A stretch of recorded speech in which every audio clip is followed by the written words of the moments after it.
তো বন্ধুরা, সবাইকে স্বাগতম আমার এই উচ্ছন্ন জীবনে।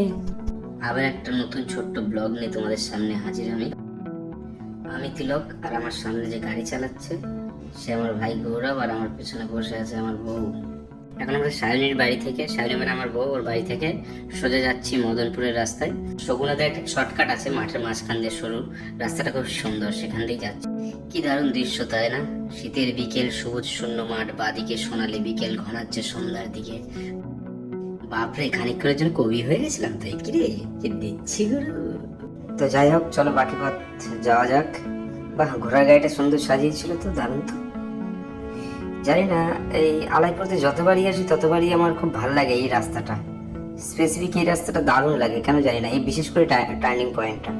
তো ফাইনালি চলে এসেছি আমাদের ডেস্টিনেশনে। কি সুন্দর লাগছে। যারা ছবি আঁকতে খুব পছন্দ করে, লাইভ বসে নেচার বা সিনারি ছবি, তাদের জন্য এই জায়গাটা পারফেক্ট। এখানে বসে বসে সুন্দর ছবি আঁকতে ভালো লাগবে। আমার তো দুটো সময় গঙ্গা খুব ভালো লাগে, একটা হচ্ছে সানসেটের সময়, আর সেকেন্ড হচ্ছে মেঘলা ওয়েদার থাকবে, ঝড় আসার আগের মুহূর্তটা গঙ্গা দারুণ লাগে আমার। এই সামনে যে ফাঁকা জায়গাটা, এই ফাঁকা জায়গাটা সবাই যারা যারা আসে তারা এখানে গাড়ি ফাড়ি রাখে, গাড়ি নিয়ে আসলে। তো আমরাও গাড়িটা রাখি, রেখে বেরোবো, গঙ্গার দিকে যাবো হালকা। আর এই যে দোকানটা, এই দোকানটায় হচ্ছে অনেক সুন্দর পাপড়ি চাট পাওয়া যায়, দারুণ বানায়।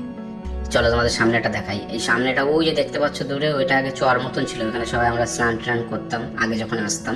এখন আর করা যাবে না, যেহেতু বাদিয়ে দিয়েছে ওই দিকটা। যাই হোক, নৌকোই চলবো বলে এই দিকটা গেলাম, নৌকোওয়ালা কাকুর সাথে দাম দর করলাম। আমরা বললাম 100 টাকা, কাকু বললো 150 টাকা। কাকু ডিরেক্ট না করলো, আমরা চলে এলাম অপমানিত হয়ে। তারপর আমার বউ বললো, এত সুন্দর সানসেট, আমাকে একটা রিল বানিয়ে দিবি না? তারপরে আমরা রিল বানাতেই ব্যস্ত। হঠাৎ করে কাকু আমাদের ডাকলো, বাবু এসো, 100 টাকায় চলবে নাকি? তারপরে কে কার উপর দয়া করলো বুঝলাম না, কিন্তু আমরা বললাম ঠিক আছে চলবো কাকু, চলো। তো ফাইনালি আমরা নৌকোয় চড়ে বসেছি। আর এই যে দেখছো আমার বউকে, এক ফোঁটাও সাঁতার জানে না, কায়দা মুড়ে সামনেই বসতে হবে ওকে।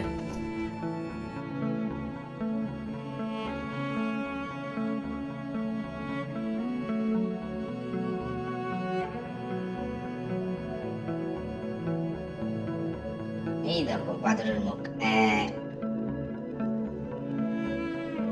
নৌকোওয়ালা কাকু বারবার ওকে বলেছে যে গঙ্গায় পা দিয়ে বসতে পারুন, মানে গঙ্গায় পা না লাগাতে, কিন্তু ও বললো আমার পা পৌঁছাবে না গঙ্গায়, কাকু চিন্তা নেই।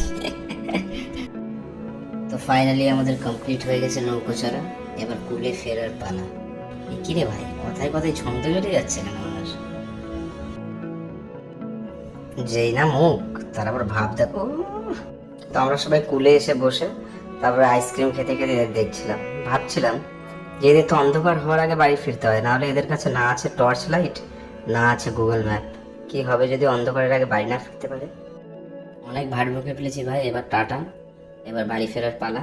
তোমাদের জন্য কিছু সিনেমাটিক শট নিয়েছি, যদিও পারি না নিতে, তাও চেষ্টা করছি, দেখো কেমন লাগে তোমাদের। আবার কোনো একদিন কোনো একটা নতুন ভিডিও নিয়ে ফিরবো। Tata, bye bye.